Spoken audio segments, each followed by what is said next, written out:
do that over again. Thanks everyone for being with us. My name is Sam Adams-Lanham. I'm the Community Engagement Librarian at the Barrington Area Library. With me tonight is Rafael Malpica, the Director of Community and Guest Relations at Advocate Good Shepherd. And Rafael is going to be sharing some information about COVID statistics locally. Rafael will present information. At the end of his presentation, there will be an opportunity to ask questions, but I will ask you to please direct those to me in the chat so that I can kind of group together similar questions, and Rafael's not trying to read questions at the same time as he's formulating his answers to other questions. So without any further input from me, I am going to turn things over to Rafael to get us started. Good evening, everybody. Good to see so many new faces and so many faces that I know and have worked with in the past. I am currently sharing my screen, so hopefully you can see it. Yes. Great, Sam. Thank you for the thumbs up. It's always good to know that you can see the presentation I'm trying to give to all of you. So thank you. As Sam shared, I am the Director for Community and Guest Relations at Good Shepherd Hospital, and we thought we'd give you a little bit of what's happening locally. By all means, I am, just a caveat, I am not a doctor. However, I am part of the leadership at Advocate Good Shepherd, which of course, we've been involved in the COVID pandemic since it started. So let's just go ahead and dive into some of these numbers. As you can see here, this is the latest data. And some of the data I'm going to be presenting are for Lake and McHenry counties. I try to do my best to kind of simplify the data, but both counties report their data a little bit differently. So what does this picture say? You can read the statistics, but it says, yes, our numbers are going up.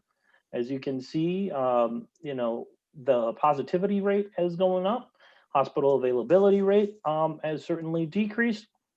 And we also see the amount of COVID patients has also gone up. So all those numbers, you've heard consistently throughout, throughout the last couple of weeks, they've been going up in the media and in other places, and they certainly are the same here at Good Shepherd and in our area. One thing I do want you to see is that age group cases, the group with the highest number of cases that we're seeing right now are folks that are 20 to 29 years old.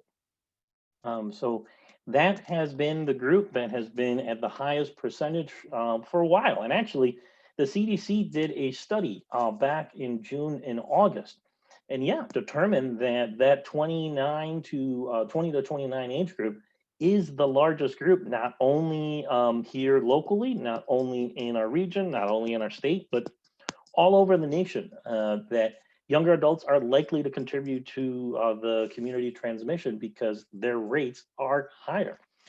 So, one of the things that we can do to try to prevent the spread and keep ourselves safe is to really talk to the younger generations and say, the myth of this is a disease that only impacts the older generation is just simply false.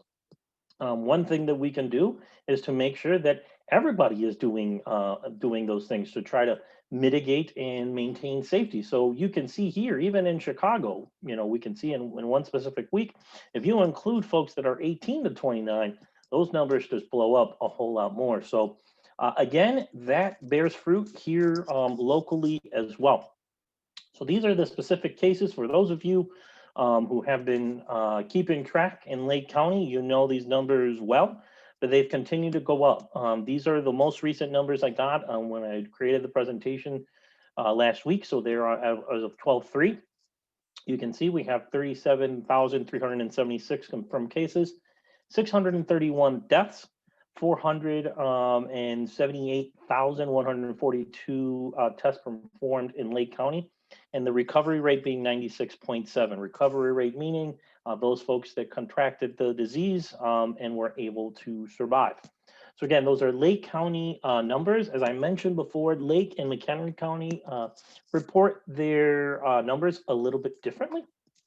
Nothing, right or wrong about either.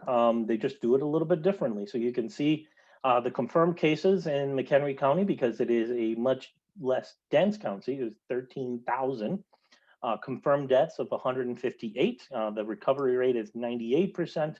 And then they add probable causes. And those are cases that perhaps are kind of on the border. We're not necessarily sure, but they're being counted. And again, with those probable causes come probable deaths.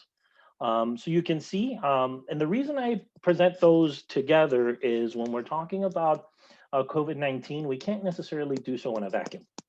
We can't necessarily do, the projections only in Lake, only in McHenry, because we're just so interconnected with the way people travel, the way people work.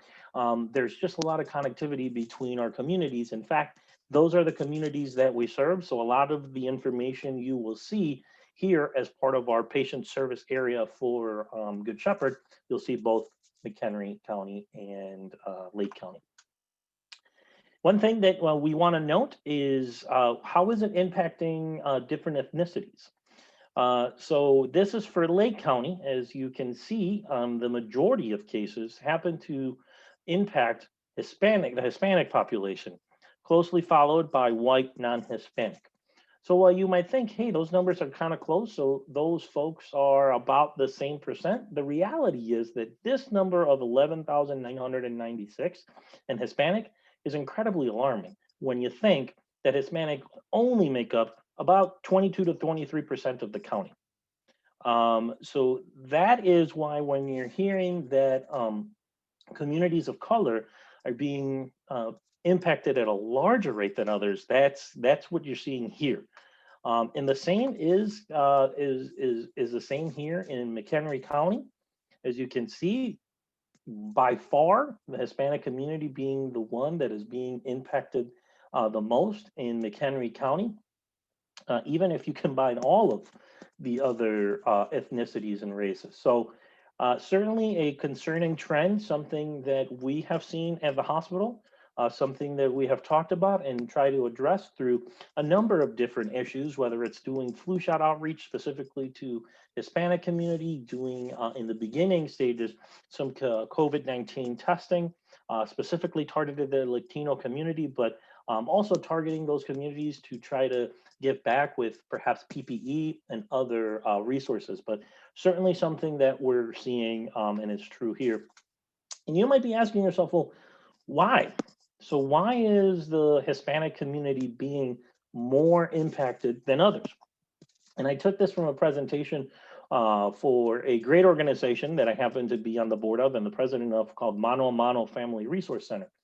And these are some of the things that you can see why in the Hispanic community is more impacted. First, we have a lot of multi-generational households. So that means if one person gets it, the spread can happen a whole lot faster because you have a lot of folks that perhaps are living in one household, and you may have some that are, for example, of older age and may have some other comorbidities that are in the same age as those 20 to 29-year-olds that we were just talking about. The Hispanic community is impacted by being part of two groups. As you can see here, service workers and essential workers. Those are both workers that have been trying to work through this entire pandemic, sometimes not given as much protection as in other times. We work with some local manufacturers to try to provide as much PPEs in times when we heard of outbreaks and that sort of thing. But those are both folks that perhaps didn't have the luxury of being able to work from home, didn't have the luxury of paid time off to try to get better or isolate themselves. So that's part of what we see, specifically in the working community. You can see that for the most part, in some cases, Hispanic families might have a limited safety net, so they have to go to work. I can't tell you the amount of times where we had a COVID patient in our hospital, and the first question was, when can I go back to work? Because they have to sustain the family. Health literacy, this goes in conjunction with some folks in the Hispanic community prefer their information in Spanish. A lot of it in the beginning wasn't necessarily there. And then finally, sometimes a fear of healthcare and a fear to access. And just to give you an idea, if you're living in a generational household that perhaps also has, a mixed status when it comes to immigration, and you go to get tested by, the Department of Health, and they're asking you for how long have you lived here? Can I see all documentation? You perhaps might be a little bit more hesitant to go. And if you're undocumented, you certainly wouldn't feel welcome to go. So a little bit of what I touched about here on why it's impacting the Latino community, it's because it doesn't only have to do with healthcare, but a lot of it has to do with the economy, and the financial impact that it's had with Latinos. So as you can see here, in April 2020, Hispanics made up 18.5% of those who was unemployed. In the US total general population, it was 14.4. So again, higher level of unemployment, which means if you're in a generational household and two folks that are breadwinners in there have lost, their income, and there's only one person that is making those dollars, then of course you have to keep going to work, which again sometimes can prevent the isolation, and those decisions that have to be made. So I kind of wanted to give you a perspective from the hospital. And don't worry, I changed all these names, and kept them somewhat similar to what we see. And just to give you a little bit of peel the curtain back and what happens in the hospital every day. What you're seeing in this document is called the safety huddle. The safety huddle is a meeting that happens at our hospital every single day, 365 at 8:30 every single day. And we go through safety issues that happened the previous day, or safety issues that are going to come up in the future. And they don't necessarily have to be, these huge safety issues, but things that we might be looking out for. So for example, when you see a name alert, that means that there was two people with the last name Allen somewhere in the hospital. So we need to be aware of that in case we're ordering similar, medications for those folks, to make sure that the right Allen is getting the right medication. So what I want you to take a look at is the highlighted numbers right here. Language services is also something that we point out. Why? Because we need to provide extra services. We need to provide interpretation services, whether that's in person, video remote, through the phone, some form of way we need to communicate with these patients because they prefer their information in that particular language. So if you see here, for this particular day, which happens to be May 8th, we had about, if I counted correctly, 14 Spanish speaking patients.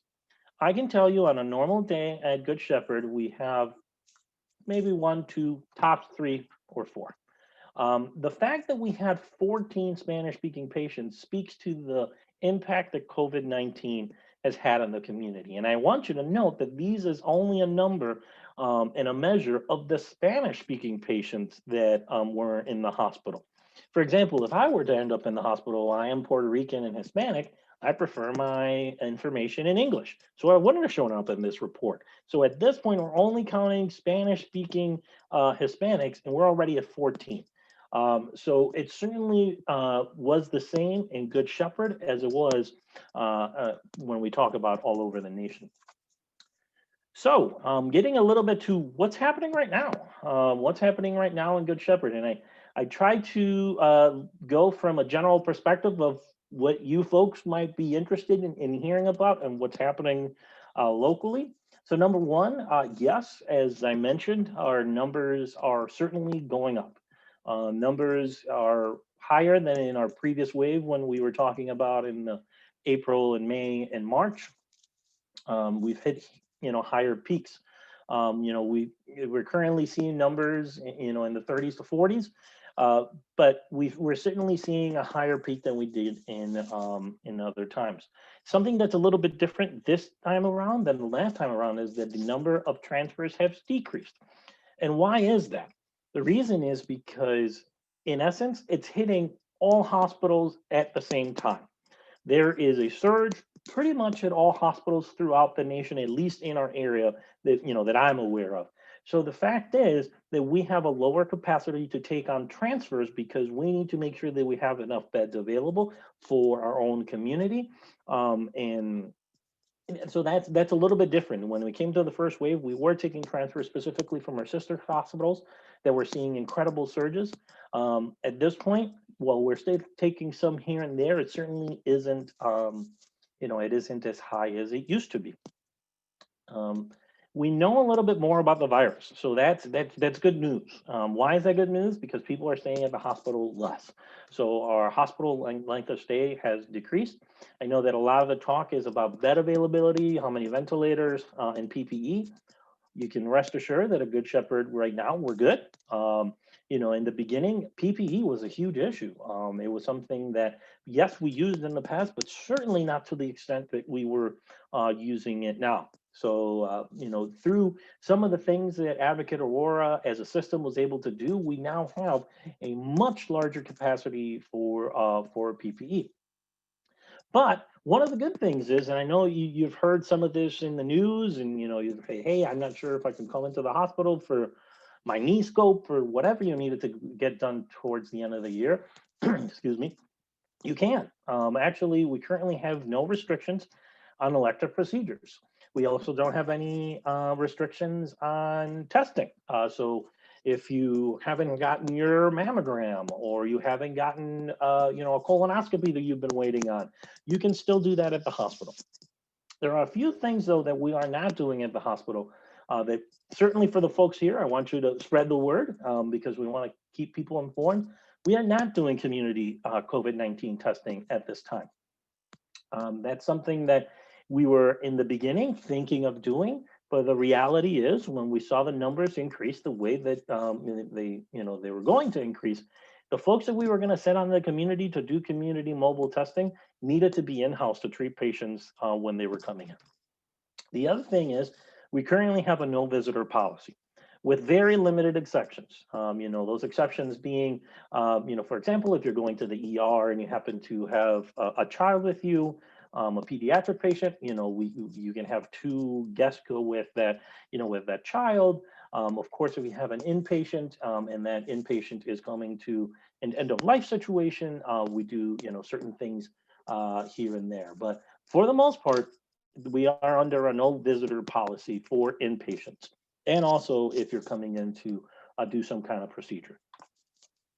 So this is a little bit about, it's funny because, amongst family and friends, and I'm the guy that works at the hospital, so I'm the guy that gets all the questions. And usually question number one is, how safe do you feel going to the hospital?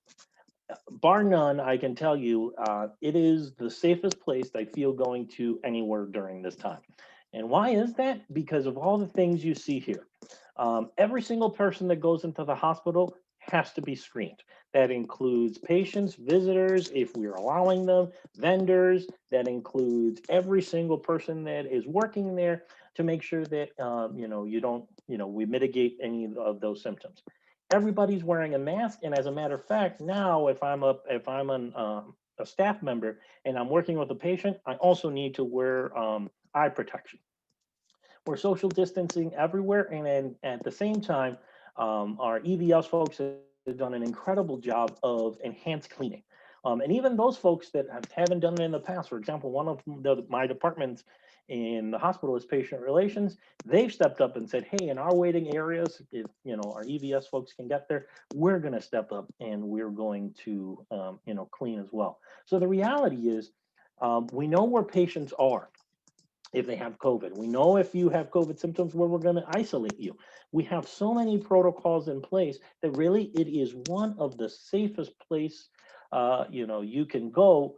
And think about it, we are one of the few places that has remained open the entire time. So the protocols that we have that we started with are way different and more advanced at this point, again, because we know more about the disease. So let's talk a little bit about COVID prevention. And yes, you're going to hear some greatest hits here, the basics, but I think with hopefully a twist. So yes, wear a mask, wear a mask, wear a mask. You've been hearing it everywhere. But one of the few things that we never talk about is how to appropriately wear a mask. So as you can see here, handling the mask by the straps, making sure that it's secure everywhere. And one that I don't think many people know about is this right here. Don't have loose gaps. So if your mask is really loose, you're not necessarily protecting yourself or others as much because it's just letting in, letting in and letting out more of your breath. Simple little things that we can do to keep ourselves more protected. Again, the basics. If there was a time when if you were sick and you had a little cough, maybe you had a scratchy throat or a headache and you went to work, that was admirable. You were going above and beyond, and yes, you are a dedicated worker. We're not there anymore. If you're sick, stay home. Really, it's the best thing you can do to protect you, to protect others, to protect your family, and to decrease the spread. And again, even if you have those symptoms, try to isolate yourself from family. If you have a significant other that perhaps it has sniffles or something, make sure that perhaps we keep them in the basement, or I'm not saying keep them in the basement forever. You got to bring them food and everything, but you know what I'm saying. Try to keep people isolated as much as possible. And we'll dive a little bit more into the difference between flu and COVID-19 here in a little bit, but and the symptoms. So I won't dive too much into that. But again, if you feel any of those symptoms, make sure you're calling your doctor. Make sure that you're going to an immediate care. If you're feeling those symptoms, and they're getting worse and worse and worse. Again, hand hygiene. There's never been a better time for those of us that have been preaching hand hygiene, because hopefully you're doing it by now and you get why you're doing it. But again, one of the things that I want to point out is this is one of the posters that we use in the hospital. So I want you to see here, gloves are not a substitute for hand hygiene. Because you wear gloves doesn't mean that you don't have to perform hand hygiene anymore. You still have to use hand hygiene even when you're wearing gloves.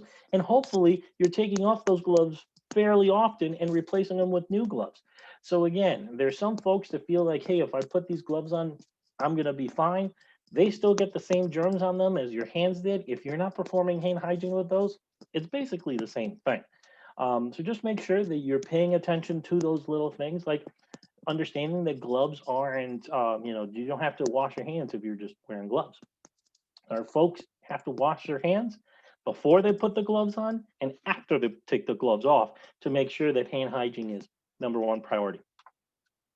Again, I wish we were at a point where we could do a pool party, but both because we live in Chicago and it's in December, and because it's not responsible, we can't do that. So social distancing. But listen, we know there's a difference. Part of what we understand now is we've been here a long time, so we understand that there is going to be certain things that we are going to take a level of risk, and do on our own, and do things that we feel are best for us and for our family. So, I took a stab at, along with some of the CDC guidelines of what are some things that you can do around the holiday season, and the level of risk among them.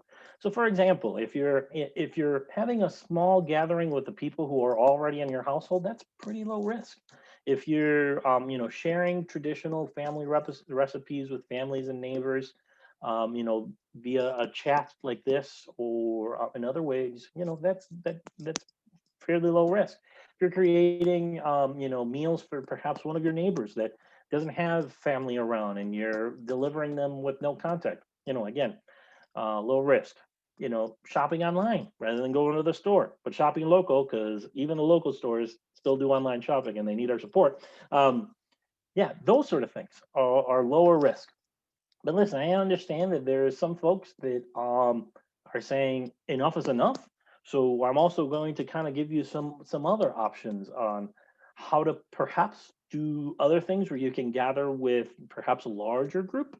Again, we live in Chicago, so who knows? We could get a 50-degree day in Christmas, so you could have an outdoor dinner, perhaps. Um, but again, maybe it's gathering at an outdoor type of event, like an outdoor light show, or going to go cut down a Christmas tree at a place where you're outdoor and doing those sort of celebrations. I know that's something that my family did. We went to a Christmas tree farm, cut it down, and we were able to gather with a few more folks that we hadn't seen because we were outdoor, we social distance, and stayed safe. But again, those higher, there's higher risk issues that we can see, like, going on the Black Friday shopping with a whole bunch of folks. Just sometimes attending crowded places, going to an event where there's going to be a lot of alcohol and impaired judgment can happen, or large indoor gatherings with household members from outside the bubble. It was funny. I was facilitating a Zoom with Dr. Ezike, who is the director from the Illinois Department of Health, and we were talking about this specific thing of don't be the one to mess up your bubble. So if you determine that this is your bubble, then don't be the one taking the risk to mess that bubble up. You have to understand that all of the folks in that bubble have to be responsible in order for the bubble to work. So my personal bubble has been my wife and my daughter, and then my mom, my dad, and my sister, because those are the folks that live closest to us. For my brother, he lives in Wisconsin, so we've been able to do a lot of things via Zoom. I can't tell you the amount of times my 2-year-old nephew has called me via Zoom because he wanted to talk to Tio Fu, and that's fine. But again, we're respecting that bubble of keeping kind of those 6 same people around us at the same time. So one of the things that I thought I'd share is I saw this in the New York Times, and I thought it was a really interesting article on how to hug somebody during the times of COVID-19. So you can see this graphic to give you a little bit of an idea of, hey, how to do it, specifically sometimes grandparents and grandchildren. If you want more information, I encourage you to click on this little link. But yeah, it's a really interesting way to say, hey, instead of facing each other face to face, perhaps just doing, a bag hug, kissing you in the back of the head, so we can try to maintain a little bit more safety. One of the things that I want you to take into consideration is, are you or your loved ones at a higher risk? Especially when you're thinking about the concept of a bubble. So again, I'm going to use some examples of my own because I don't want to assume what situation you're in. But for example, in my family, I know that some of my family members are at a higher risk. One, I have a Hispanic family, which we talked about, higher risk. I have a family member that has an autoimmune disease and also has diabetes, both at the same time. So if we were to look here at this specific little graph that the CDC put together, that means that that specific family member is 4.5 times higher risk than others. So I need to be very calculated in understanding, do I want to see, that person, or do I want to just make sure that I'm being careful? So just something for you to understand. And these are common diseases that, impact many of us, that our families have gone through. So I urge you, just take a little bit of time. See if you see one of your family members in here. How many of you have somebody who has diabetes? How many of you have somebody who perhaps has hypertension? Excuse me. Just take a quick look. Take a quick look. Find your family member. See what type of risk they're in. So hopefully that'll give you a perspective of how should I act moving forward. Uh-oh, I'm stuck. Oh, there we go. One of the things I also want you to do is, and again, I'm not saying that Advocate Oral Health is the absolute expert in this, but I took pictures because, hey, this is my environment. Look for visual cues of protocols. When you go to your doctor's office, heck, when you go to the store, try to figure out, have these folks taking this seriously, and are they doing things perhaps just a little bit differently to keep me safe? So is there signs on the floor? You see them pretty much everywhere. So are there signs on the floor telling me where to wait? Is somebody screening me when I come in the door? Even if it's a simple screening of, hey, they're taking your temperature. Hopefully they're asking you some questions. When I'm waiting somewhere, are they at least kind of sectioning off places so that we're not kind of all together? And then one thing I found really interesting is, yeah, when you go into an elevator, are they telling you how many people can go in there? So, just those little signs that you can look and say, okay, I can trust this partner. I can certainly go in there, feel safe, and that sort of thing. So just look for those visual cues. We've had a long time to come up with protocols. Look to see if the places you're visiting have those. This is something that I know I could do better, and many of us can, but eat healthier and get some sleep. And I like this. This is from one of our dietitians in Aurora, St. Luke's, in Milwaukee. And I love how she said, hey, while eating healthy doesn't turn your immune system into a Navy SEAL team of firefighters, is still very helpful to eat healthy, especially right now during the pandemic. So, of course, it's not going to be the end all be all, but just keeping ourselves healthier at this point, making sure that you're well rested, is an easy way to make sure that your immune system is kind of at the top it can be. All right. So I promised you we would talk a little bit about the difference between the seasonal flu and COVID-19. So here are a few of the questions that I've been asked, and fortunately, I got some of this information from the CDC. So yes, you can get COVID-19 and the seasonal flu at the same time. Um, they're similar, so sometimes people will go, "Hey, I'm not sure which one it is," so you have to get diagnostic testing. Which this goes to the second question. There is a test that actually came out, and I think it was. Let me look at my notes. Around August, that tests for both, and actually we are doing that test at the hospital. Again, not for community. One of the things that we're doing to keep you safe and to keep all of our patients and team members safe is that we're testing anybody who's getting a procedure at the hospital. So if you're coming in to, kind of like I said, get that knee scope that you got to get, you're going to get a COVID-19 test. If you're going to, if you're celebrating bringing a new child into the world, you're going to get a test. If it's a scheduled, procedure, if it's a scheduled C-section, you get it before you come in. If you go into labor, you get a rapid test when you come into the emergency room. So, and those are things that we're not only doing to keep you safe, but also to, quite frankly, keep our folks safe, making sure that they are, wearing all their appropriate PPE. How long do the symptoms appear after exposure and infection? So, reality, it's fairly similar. They show up around 1 to 4 days for flu. It can be as far as 5 days for COVID-19, but again, fairly similar. You can see a little bit discrepancy here. Um, so, but the reality is that if you show up at 5 days, it could be flu, it could be COVID. The one thing that you could see is how long lasting the symptoms are. That is a huge difference. So as late as 14 days after the infection, you could still have those symptoms of COVID-19. And again, we're still learning a lot about the disease, but the way it impacts people is certainly very, very different. So the severity of those symptoms could certainly be really different. Excuse me. So one of the symptoms that I wanted to talk about is, and I know we talked a little bit about, hey, they're fairly similar. You're talking your fevers, you're talking you have some GI symptoms, you're talking you have aches, you're talking about kind of you're not feeling well. There's two symptoms that you will feel with COVID-19 that at least with all of our research right now, you won't feel with seasonal flu. If you lose your sense of taste or if you lose your sense of smell, that is certainly something that we have seen that has straightly pointed towards COVID-19 if we're talking about the two different diseases. So that's one symptom that you can look for where you're experiencing that. You certainly should go to your doctor or try to go get tested.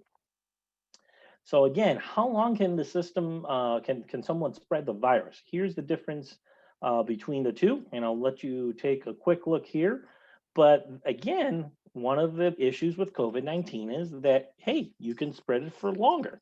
And in fact, sometimes you can even spread it even if you don't feel it. So you can be that asymptomatic spreader. And that's where we kind of get into those issues of why we're telling people, please don't gather because you don't know if you have it unless you've gotten a test and you don't know if you've gotten a test within the last 1 to 4 days, because maybe you got a test 2 weeks ago, but forget it. That's not going to help you right now. So certainly you can be somebody spreading it for a whole lot longer, like I said, even without knowing that you are spreading it. So what can you do? Again, keep yourself healthy. Um, don't forget about the things that you were trying to do to stay healthy before COVID-19. Go get your annual checkup. Again, we're still open for screenings. Go get those pap smears, mammograms, colonoscopies, whatever you were getting before, make sure you're getting it, you're still getting it. If you're supposed to get it, if you were turning into a milestone age or you were going to get your first one, still do that. It's part of maintaining health that you should not skip. And I can't tell you enough how much this little one that I'm circling means. Get your flu shot. And it's a whole lot different now because what we're trying to do is almost trying to prevent more people to come to the hospital for just regular flu so that we can keep that availability for COVID-19. So, both for your protection and to help out the healthcare system, if you haven't already done so, please you go get your flu shot. The other thing you can do is there's certain immunizations that you can get as you hit again milestone ages. Make sure that you're following up on those. All right, so getting a little bit more into COVID-19, and if you feel symptoms or if you're for whatever reason you got exposed, what can you do to figure out if you have the disease or not? Here are the places in McHenry County and in the Barrington area where you can go.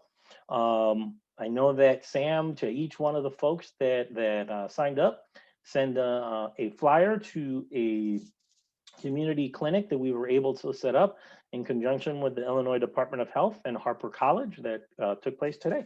So there's certainly what the Illinois Department of Health has told us is that yes, there are certain locations that are just there and planted there. Like for example, you'll see the Arlington Heights location here. But for the most part, what they're doing is they're going from place to place to place to place. And why are they doing that? Because the need and demand is so high that they need to try to hit up different spots. But you can see that you have other options here, whether you're going to CVS or some of the other places listed here. Here are the testing places for Lake County. As you can see, Lake County certainly has more testing places than McHenry County. Still, some of the same folks that you saw before, your CVS Healths are doing testing in certain stores. But again, I'll give you a little bit of time to look at these. I apologize. I know they are small, but I try to include as many of them as possible. I also believe that Sam has the attachments, and she'll be able to send those to folks if you need those. So, hot topic. I knew I was going to get questions about this one, so I figured I would start, also by giving you some of the information that we've been given specifically by our top infection disease and prevention executive. So talking about the COVID-19 vaccine, one of the things that we hear is, where is it going to come from? We know that there is a lot of different vaccines that are that are being produced and are being trialed, and you can see here some of the ones that are being tried. What we are being told is specifically because of we are Illinois that we're probably going to see the Pfizer vaccine first, with Moderna quickly to follow. Pardon me. The other thing that we are being asked is, so how does it work? So what we're hearing for both is that you are going to not only have to get one shot, but two shots 3 to 4 weeks apart. And in order to have full immunity, that you have to get both shots. This is one that I've been talked to and asked about a lot, and I will just read this direct quote from Dr. Robert Sintrenberg, who, as I mentioned, is our top infectious disease and prevention expert. Is it safe? Many people are still at that point where they feel that certain corners were cut, and one that isn't part of this quote that he mentioned before he mentioned it is the CDC still went, and all these organizations followed patients for 2 months to make sure that they were not experiencing any sort of symptoms. But What he said was, I think it's encouraging that none of the companies so far have reported any serious side effects. Every vaccine has side effects. In fact, minor side effects like low-grade fever, chills, or muscle aches means that your immune system is responding to the vaccine, which is exactly what we want. We haven't seen all the safety data yet, but we will likely get more details when the vaccine is approved. So one of the things I like to dive into is, and this is just also to clarify some things about, for example, the flu vaccine. How many times have you heard somebody tell you, I got sick from the flu vaccine? What they're likely describing is exactly what the doctor is describing here. When you get a flu shot, yes, your body is going to activate its immune system. You might get a little bit of a fever. You might feel a little tired. You might be a little sore, achy, that sort of thing. Guess what? That's your immune system being activated to, start the immunity for that specific disease. So that's part of sometimes what we want to see. So again, something that each individual is going to have to take into consideration, but a little bit of explanation of why you might see side effects. Who will get the shot first? At least from what we're hearing, is that the first folks that are going to get in are healthcare workers and then residents of long-term facilities. And why? Because understandably so, you understand the healthcare workers, but long-term facilities have also been hugely impacted by COVID-19. And I guess to break down even more, what we are hearing is that even within the healthcare system, there's still going to be a tiered approach. For example, some of the first folks that are going to get that vaccine are going to be my ICU nurses that are treating COVID-19 patients on a daily basis, emergency room staff who are also on the front lines. Folks like me who perhaps are not dealing with it as much are not going to be in the front of the line, but in the back of the line. So there's still a tiered approach to how it's going to be distributed even within the healthcare setting. So what can you do if you can't get the vaccine right away? Again, I think the biggest piece is turning back on this presentation and going through all those things we just talked about: wearing your mask, social distancing, making sure that you're making responsible decisions and that sort of thing. And the fact is that we're still encouraging people to do those things even before, even after you receive your vaccine. And finally, I thought this was a really interesting one because I know that it's one that many of us have thought about it, especially as we come to the end of the year. When will things return to normal? And again, what Dr. Sittenberg said is he predicted, or he's kind of saying, hey, I'm thinking sometime around next year in the summer looks fairly promising to have herd immunity. And what does herd immunity mean? That means that around 70% of the people have either gotten COVID-19 and have the immunity, or have received the vaccination. So again, don't take this as gospel, because I'm sure, like you've been able to tell, nothing is certain right now. And what I've been talking to you about today perhaps could change a little bit tomorrow. But at least from predictions of what we see right now, we think that perhaps sometime in summer of next year, we might be at a place where we could start scaling back some of the things that we've been doing now. So with that, I think you've heard me talk enough. Any questions? I know that Sam was going to take questions through the chat. So if you have any questions, please send them to her. Yeah, absolutely. So I put a note in there. If you're having a hard time finding the chat, if you move your mouse within your Zoom window, you should get that option at the bottom. And actually, yeah, Rafael, maybe, yeah, you can stop sharing. There we go. And I am actually going to take you off Spotlight so they can see both of us. Great. There we go. And nope, that's not what I meant to do. I'm sorry.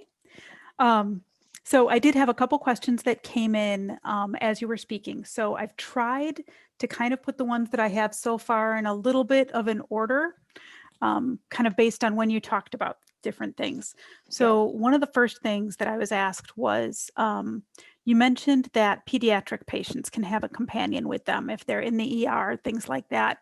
Mhm. Um, is there a protocol in place for people who have elders that have memory loss, or, adults who are otherwise just not able to manage their own medical care? Absolutely. That is another one of our areas where we are accepting at least one visitor. And that is usually, yes, a decision maker for somebody who is non-decisional.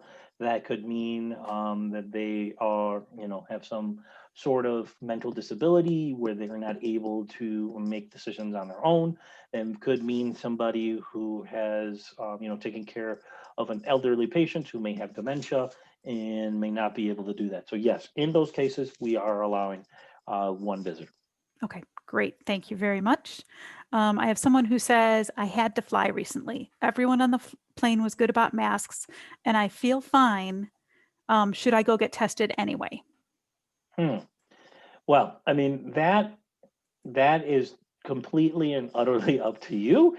But what I can tell you is that if you are feeling fine and don't necessarily feel the need to, gather with a whole lot of folks, what we've been telling people is you don't necessarily need to get tested.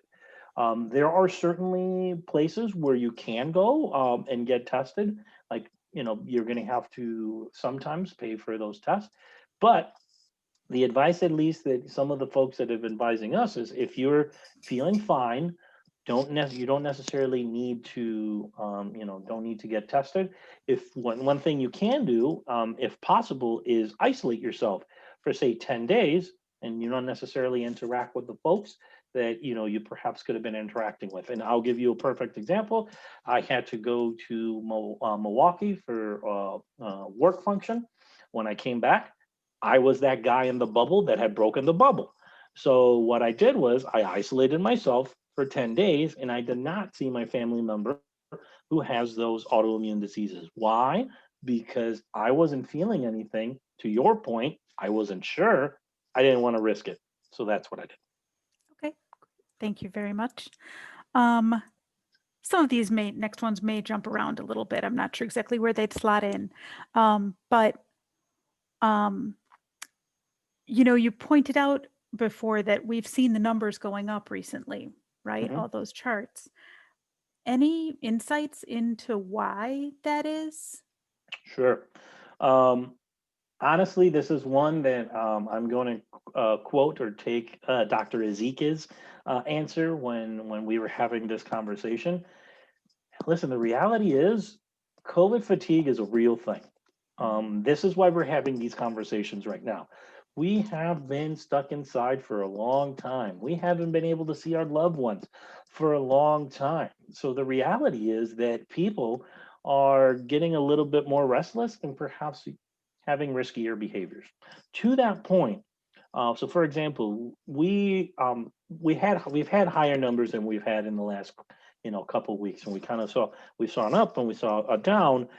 What we're now thinking is that perhaps we're going to keep track to see if around the 10-day mark after Thanksgiving, if we're going to see another boop to see if it is a direct result of Thanksgiving gatherings. We kind of saw something similar on Halloween.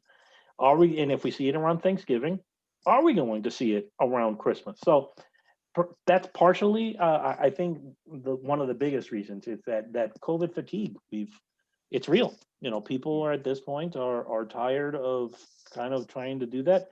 We just have to remember, you don't want this last Thanksgiving to be the last Thanksgiving you spend with somebody. If I have to miss one with my family in order to get 10 to 20 or 30 or 50 more, then that's worth it to me. Yeah, so be it, right? Um, we have a kind of a two-part question about contact tracing. First off, is the hospital involved in any sort of contact tracing? And then knowing that young people represent a large number of the positive test results, are the people who present at the hospital, even though they themselves may not be younger, are they being exposed from younger people? And let me know if you need me to repeat any part of that. No, that's an interesting question. The first answer to your question is no.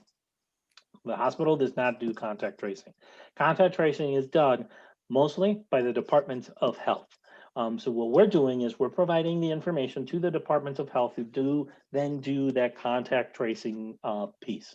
So to answer your second question, they wouldn't necessarily know because we are not necessarily those folks that are following after the dots to figure out how could have it spread. One thing I will say is, um, in order for contact tracing to work, we must trust the folks that are contacting us. In the era that we live in, one of the things you don't want to get out there is if you get a phone call from somebody who's asking you questions about where have you been, kind of, hey, we think that you might have been exposed, this and that, and they're identifying themselves as from a Department of Health. Of course, still be cautious because there's still folks out there, but that's what they're trying to do. They're trying to figure out contact tracing, and one of the issues that we have is nobody picks up the phone because they don't recognize the phone number, or as soon as you start asking those questions, click. So perhaps being open to those sort of kind of questionnaires or questions that might seem a little odd, still of course have your ears and your eyes out for something that might look a little fishy, but trusting the system because that's what the departments of health are trying to do. Yeah. It goes without saying the Department of Health does not need your social security number. Don't share that. Or a credit card for their cousin somewhere that is a Right. prince. Exactly. Yeah. I've got several questions about the vaccine. So the first two, I think, kind of go together, which is should you still get the vaccine if you have had the virus? And can someone get COVID twice, or is one immune after having it? To be honest, I don't know enough about the first one to answer confidently and intelligently if you got it, if you should get it again. What I can tell you is that at least our chief medical officer at Good Shepherd, Shoaib Sitafulala, did a presentation and said, yes, there are confirmed cases of folks getting COVID-19 twice. Is it less likely? Yes, because you've hopefully built some kind of immunity to this. But yes, there are cases of somebody potentially getting it twice. Because we haven't received the vaccine and all the different details to it, I wouldn't be able to give you a specifically, hey, this is the strength. If you get it, you're never going to get it again, or that sort of thing. So there's still a lot of different details that we haven't gotten about the vaccine, since it's still being kind of controlled both by the state and federal government. So, Okay. All right. And then I think this kind of goes along with that, further information that we will get. But how will we know when it is our turn for the vaccine and where to go to get it? that's a great question. I think you mostly will be getting that information from your government entities, whether it would be your state government, you're going to hear it through media and that sort of thing. The reality is the distribution of how it's going to go is being kind of controlled by the individual departments of health, whether it's a county health department and the state health department and those sort of folks. So they are going to be the ones that are going to control the flow. They perhaps could use folks like Advocate of Our Health to be part of the solution of, okay, we want to get it out there. Here you have X amount to use in your area. But really, I think the information is going to be most reliably gotten from the departments of health, just like the information I shared with you today. Well, just like, and if there's some folks are like, well, why didn't you give me specific information to Good Shepherd? Well, guess what? Because that information is flowed into each one of the departments of health, which is more useful. As I talked about, you can't think of it in a little tiny bubble. It's really, if there's one thing that hopefully we have seen with this pandemic is that we are interconnected globally. So looking at a larger picture, at least for that, would, I think would be the advice I would give. Yeah, I will tag on to that just real quickly that Rafael and I do try to keep in touch to a certain extent. And when he feeds me information, the library's website, my page is balibrary.org/community. and I will share whatever information I have there. And we have a COVID-19 resources page that's linked from our homepage. And the top section, of course, is healthcare, and we post information there as well. So who knew you can get information from your library? Look at that. Yeah. Yeah. Yeah. And talking about just one quick thing, talking about Sure. information, I think there is going to be a key piece to the distribution of the vaccine, CDC guidelines. And I think that's the reason why you're hearing right now, most folks aren't going to get it first because the CDC guidelines said the first folks that are going to get this are the folks in the front line. And those healthcare workers that are really, trying to battle the disease. So really, turning to the CDC guidelines really will give you a good picture of where in that piece, eventually when vaccines start getting, approved, how and when you'll be able to get it. And one piece that I don't think I mentioned in my slides is right now we're talking about two tests that are probably pretty close to, or two vaccines that are pretty close to getting approved, Pfizer and Moderna. But there is about 5 or 6 more that are coming after that. So in the next 6 months, there is going to be a larger array of vaccines that you can choose from, and that then will have larger numbers of different places you can go so more folks can get vaccinated. So that's something else to kind of keep an eye out. As the number of vaccines that are approved expands, the number of people that will be able to get vaccinated just because of availability will increase. There you go. Perfect. Thank you. The last two questions, and I will again encourage you, any of the folks who are in our audience, please don't hesitate to send more questions. I do have two more already. One is, I'm not certain. Well, let me just read it and then we'll go from there. I know of people who have had COVID-19 and a month later are relatively fine. And then you hear of people who are still easily winded and get tired 6 months later. Do you have, like, the long haulers, I think is what the colloquial I've heard. Do you have any statistics on like how many people who get COVID? I mean, we get clear statistics on people who die from it. Are there statistics on people whose quality of life is impacted for 6 months or a year or more? I don't think we are long enough into the journey to have that sort of data yet. And the reality is we still don't know specifically why it impacts one person more than the other. One thing we can say is that for folks that have comorbidities, it does impact them more. So that's one thing that we're certainly looking into. But as of right now, there is just not enough data to look, because quite frankly, we would have had to start studying this in March when we were just trying to figure out all the different protocols to keep us safe, all the different things that, we would have to done. So I expect that perhaps, hopefully in a year or so, we're going to get more data like exactly that, who has been severely impacted. It'll have long lasting effects. But at this point, we just don't have the data needed. Okay. I had just a reminder as it happens, I serve on the Public Policy Committee for the Illinois Library Association, and today was our monthly meeting. And we were talking about that tiered distribution, that where do librarians fit in that sort of a thing, because we deal with the public, and obviously we're not putting ourselves up there with healthcare workers or even necessarily with teachers, but yet, it's a puzzle. It's a lot to work out. I did have, so two more. One question, and I think this is kind of a double-edged question, or a double-edged answer. And the question is, are rural areas at low risk of COVID-19? Wow. The reality is it depends. It's certainly, listen, now again, I'll just give you personal information.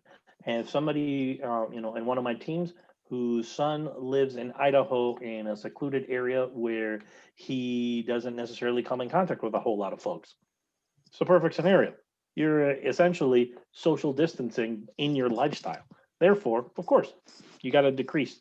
However, No, there are some rural areas that are not adhering to the certain, the social distancing, or continuing to do some risky behaviors that are getting the disease. I have family members in Minnesota, in a town of 200, where 3 or 4 of the family members have contracted the disease, and it was why? Because everybody got together, got in a huge potluck, and boom. So sure, the numbers might not be as staggering, but if we're not adhering to those pieces, those guidelines, it's just 200 people in a room is bad, no matter if you're in rural Minnesota or in Chicago. So, I Yeah. mean, I think that's kind of the story. Yeah. Speaking as the as a parent, one of my kids is a farmer and was in rural Maine for most of, like, starting in March until a few weeks ago. So I looked into this a lot, and a part of the challenge too, aside from what you said, Raphael, about, it's who you come in contact with. It doesn't matter where you live. If there's too many of you, there's too many in one space. But also then that the rural areas don't have the resources necessarily to treat, that they get swamped or overwhelmed much more readily than areas like us out in the suburbs, where there's lots of good doctors, good hospitals, great nurses, that sort of a thing.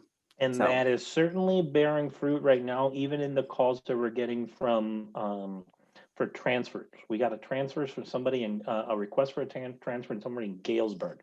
mm, And if you know anything about geography, that's, I think, about 3 hours away. That's the level of, wow, beds are running out in those rural hospitals that we're seeing. yeah, okay.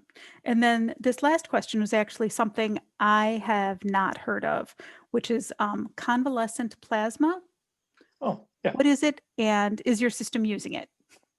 So convalescent plasma, in essence, is the portion of your blood, that, just like you were able to donate plasma before, for those that have contracted COVID-19, the convalescent plasma is the portion that still has that piece, in essence, the vaccine.